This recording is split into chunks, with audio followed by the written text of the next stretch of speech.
মুসলিমরা দেখতে পারে না, সহ্য করতে পারে। বিষ্ণু ইসলাম ইহুদির বাড়িতে গেলেন, এটা একটা শিক্ষা। আরেকটা শিক্ষা হলো, ভাইরা ধাক্কা মারে এসে সামনে এসে কি লাভ? প্রোগ্রাম তো শেষ হচ্ছে, এখনই শেষ হচ্ছে। তো এই যে আমাদের বকশি ভাই ওয়াদা নিল, হাত তোলালো, মিম বলে এত কথা বললো, তো আমি জেলায় জেলায় যে খালি হাত নাড়াই তোমাদের জন্য নাকি? হ্যাঁ, হাত নাড়াই শুধু। এই ধাক্কাইতে ধাক্কাইতে এদিকে এসে হাত নাড়াইতেছে, হয়েছে তো, দেখলাম তো, ঠিক আছে, মাশাআল্লাহ, অনেক সুশৃঙ্খল, অন্যান্য যে কোনো জেলার জন্য সুশৃঙ্খল। আমার দিকে তাকাও, আমার দিকে তাকাও, ঠিক আছে। এই যে দাঁড়িয়ে আছে, একটা ছেলে নড়ে না, দেখছেন? মাশাআল্লাহ, মাশাআল্লাহ, মাশাআল্লাহ। হ্যাঁ, এইভাবেই। আর কয়েকটা মজাদার কথা আছে, শোনো। এই হাদিস থেকে আমাদের শিক্ষা হলো, আমার প্রতিবেশী যেই ধর্মের হোক আমি সম্পর্ক রাখবো। অসুস্থ হলে যাব, কি বলেন ভাইরা? যাবেন না? যাবেন না আপনারা? আচ্ছা, 2 নম্বর শিক্ষা হলো, বিষ্ণু ইসলামের খাদেম ছিল ইহুদি, এতদিন খেদমত করলো, একদিনও বিশ্বনবী ওরে কালিমার দাওয়াত দেয় নাই। কারণ কি? বিশ্বনবী একটা ভালো সময়ের অপেক্ষা করতেছিলেন, প্রপার টাইমিং। দাঈর কাজ হচ্ছে দাঈ ইলাল্লাহ, সে হচ্ছে সুযোগ সন্ধানী। দাঈ সুযোগ খোঁজে, কখন দাওয়া দিলে ব্যাটে বলে হবে, ঝুপ বুঝে কোপ মারে, ঠিক কিনা বলেন? বিষ্ণু ইসলাম ভালো সময়ের অপেক্ষা করতেছিলেন, দেখি ভালো সময় আসুক আসুক আসুক আসুক। আস্তে আস্তে এমন সময় আসছে, ছেলে এবার মুমূর্ষ। অসুস্থ ব্যক্তির হৃদয় অত্যন্ত নরম থাকে। হসপিটালে যখন কেউ যায় তার হৃদয়টা বড্ড নরম থাকে, মৃত্যুর ভয়ে তার অন্তরটা নরম থাকে, ঠিক কিনা বলেন? এই প্রপার টাইমিং এর অপেক্ষা করতেছিলেন। যখনই টাইমিং পেয়েছেন, দাওয়াত দিলেন, পড়ো লা ইলাহা ইল্লাল্লাহ, সুবহানাল্লাহ পড়েন সবাই। তাহলে ইসলাম অমুসলিম প্রতিবেশীর সাথে ভালো আচরণ করতে বলে। ইসলাম অমুসলিম মাতা পিতার সাথেও ভালো আচরণ করতে বলে। মাতা পিতা যদি অমুসলিম হয়, তারা ফেলে দিতে পারবেন? পারবেন? আমার লালমনিরহাটের ভাইয়েরা, অনেক হিন্দু ছেলে আমাদের হাতে শাহাদা পড়ে মুসলিম হয়, কিন্তু ওর মা মুসলমান হয় নাই, বাবাও হয় নাই। এরকম আছে না নাই? তো ও হয়েছে মুসলিম, মা বাপ হিন্দু, এখন মা বাপ কি বাদ? হ্যাঁ, মা বাপ বাদ দেয়া যাবে? যেই মা আপনারে 9 মাস 8 মাস পেটে ধারণ করলো, আপনার মায়ের নার ছেঁড়া ধন, আপনি ওই মারে বাদ দিতে পারবেন? যে মায়ের বুকের তাজা দুধ খেয়ে আপনি আজকে বাড়ন্ত তাজা তরতাজা, ওই মারে বাদ দেয়া যাবে? মায়ের এক ধারে দুধের দাম, কাটিয়া গায়ের চাম, পাপুষ বানাইলে ঋণের শোধ হবে না।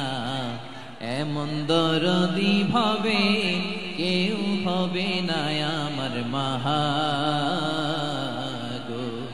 মায়ের এক ধারে দুধের দাম, কাটিয়া গায়ের চাম, পাপুষ বানাইলে ঋণের শোধ হবে না। এমন দরদি ভাবে কেউ হবে না আমার মাহা গো, ঠিক কিনা? মাকে তো বাদ দেওয়া যায় না। وَقَضَى رَبُّكَ أَلَّا تَعْبُدُوا إِلَّا إِيَّاهُ وَبِالْوَالِدَيْنِ إِحْسَانًا। আল্লাহ বলে, অবধারিত 2টা ভার্ডিক্ট তোমাদের জন্য, এক আল্লাহর ইবাদত করবা আর মা বাবার প্রতি ইহসান করবা। আদেশটা কার? মা বাবার প্রতি ইহসান করতে হবে। আমার মা হিন্দু হোক, ভালো আচরণ করতে হবে, বৌদ্ধ হোক, ভালো আচরণ করতে হবে। আমার যে সমস্ত হিন্দু ভাইয়েরা মুসলিম হয়েছে, তোমাদের মা বাবা এখনো মুসলমান হয় নাই, তাদের সাথে ভালো আচরণ করতে হবে। আপনাদের খেদমত নিজে করতে হবে, অথবা খেদমতের ব্যবস্থা করাই দিতে হবে। মান্থলি যে খরচ লাগে এটা দিতে হবে। আরে তুমি এখন মুসলিম, তোমার মা বাবা হিন্দু, এখনই তো সুযোগ ইসলামের সৌন্দর্য দেখানোর। এখন মা বাবা যদি দেখে, আরে এটা হিন্দু থাকতে তো বদমাইশ ছিল, বেয়াদব ছিল, কি এমন ধর্ম সে গ্রহণ করলো যেটা গ্রহণের সাথে সাথে সে পাল্টে গেল? কি এমন ধর্ম সে গ্রহণ করেছে যেটা তার জীবনকে আলোকিত করে দিয়েছে? নসিব ভালো হইলে তারাও কালিমা পড়ে মুসলমান হয়ে যাবে। বিষ্ণু ইসলামের স্ত্রীর নাম ছিল আয়েশা রাদিয়াল্লাহু তাআলা আনহা, আবু বকর রাদিয়াল্লাহু তাআলা আনহুর মেয়ে। আবু বকর রাদিয়াল্লাহু তাআলা আনহুর আরেক মেয়ের নাম হচ্ছে আসমা। কি নাম? দুজনই আবু বকর রাদিয়াল্লাহু তাআলা আনহুর মেয়ে, আসমা আর আয়েশা। নাম দুটো কেমন লাগে? আসমা নামটা কেমন লাগে? আয়েশা নামটা কেমন লাগে? সবার ভালো লাগে নাই? নাম দুটো আপনাদের ভালো লাগে? লালমনিরহাটে অনাগত যদি কন্যা সন্তান হয়, যদি মনে চায় আসমা রেখে দিতে পারবেন, যদি মনে চায় আয়েশা রেখে দিয়ে। দেশে বিদেশে এয়ারপোর্টে রাস্তা ঘাটে শুধু বলে হুজুর একটা নাম দেন, আমার ছেলের একটা নাম দেন, মেয়ের একটা নাম দেন। তো আমার মনে আছে যশোরের আবদিনের মাহফিলে আমি একটা দুইটা নাম দিয়েছিলাম। আজকে লালমনিরহাটের এই প্রোগ্রামে কন্যা সন্তান যদি হয় দুটা নাম দিলাম, আসমা কিংবা আয়েশা। ইনশাআল্লাহ পড়েন। দুজন বোন, এক মায়ের না, বাবা এক মা দুইজন।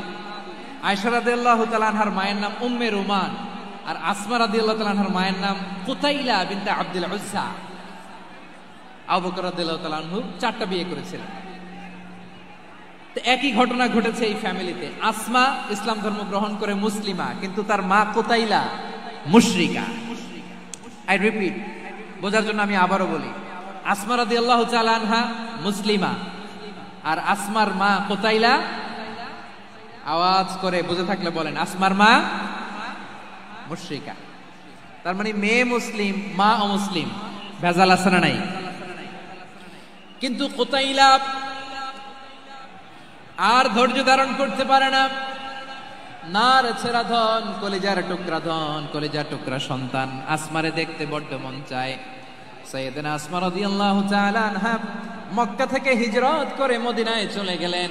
হুদাইবিয়ার পর যখন মক্কা মদিনার ট্রাফিক স্বাভাবিক হলো, মক্কার লোক মদিনায় যায়, মদিনার লোক মক্কায় আসে। কুতাইলা কলিজার টুকরা সন্তান আসমারে দেখার জন্য কিছু উপহার নিয়ে বিশাল মরুপথ পাড়ি দিয়ে মক্কা থেকে মদিনায় যায়। সুবহানাল্লাহ বলেন। এখন মা আসছে মেয়ের সাথে দেখা করতে, মেয়ে তো আর দেখা দেয় না। মেয়ে ভাবছে আমার মা তো মুশরিকা, অপবিত্রা, তার সাথে